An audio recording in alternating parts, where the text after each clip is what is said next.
L'esprit de la religion est un esprit de charité qui tente à unir tous les hommes. Alors c'est toujours un défi de se dire qu'est-ce qu'il avait en tête quand il disait ça. Moi, avec mon regard de 2024, je trouve ça extrêmement moderne finalement, de nous dire que le message ou l'appel de Dieu, il est destiné à tous les hommes. Il y a quelque chose d'une ouverture à l'universel qu'on n'attend peut-être pas d'un prêtre du village de la Mayenne au XIXe siècle. Mais il est là cet appel. Oui, nous ne sommes pas chrétiens juste pour nous, juste pour faire notre salut, Dieu et moi et mon Dieu. Bien sûr, il y a une relation personnelle qui se nourrit avec le Seigneur, mais c'est plus large que ça. C'est plus large que ça. Quand on célèbre l'Eucharistie, on ne célèbre pas la messe juste pour ceux qui sont là, on célèbre aussi pour l'ensemble de l'humanité. L'ensemble de l'humanité, pas juste même l'ensemble des chrétiens, des baptisés, on célèbre pour l'ensemble de l'humanité. Moi qui ai vécu pendant plusieurs années dans un monde et dans un pays où il y avait très très peu de chrétiens, c'était assez fort pour moi de célébrer la messe avec l'assemblée des catholiques qui étaient en face de moi, et en même temps en me disant mais tu célèbres aussi la messe pour tous les bouddhistes qui sont là autour de toi. Alors c'est un peu mystérieux, ça peut même être dérangeant pour certains fidèles de se dire oui mais enfin ils ne sont pas chrétiens donc ils sont dans l'erreur.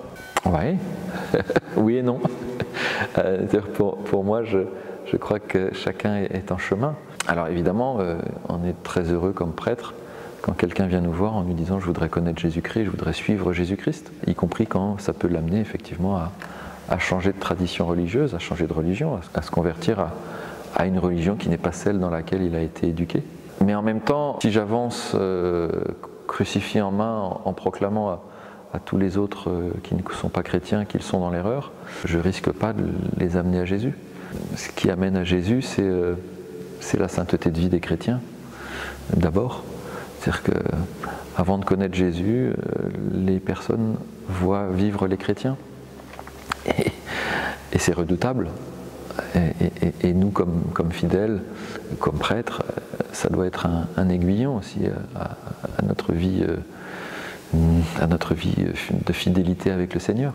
Comment est-ce que j'incarne dans ce monde l'appel à la perfection que nous adresse le Christ, l'appel à la sainteté? Ça m'avait beaucoup marqué. Quand tout jeune, j'étais au JMJ au Canada, et où Jean-Paul II appelait les jeunes à être des saints. Il nous a appelés à être des saints. Pas moins que ça. Chaque péché commis par un chrétien est une entrave sur le chemin pour que d'autres répondent à cet appel du Seigneur. Et donc, voilà, c'est un appel à toujours et encore, et on l'entend peut-être de façon tout à fait particulière dans ce temps du carême. Quand j'ai envie de faire quelque chose, je peux me poser la question, est-ce que ça va me faire grandir dans ma communion avec Dieu? Est-ce que ça va faire grandir les autres autour de moi dans leur communion avec Dieu? Ou pas? Mais c'est le combat spirituel, c'est le combat intérieur, le combat contre le péché. Mais on ne combat pas que pour soi, on combat pour beaucoup plus que soi.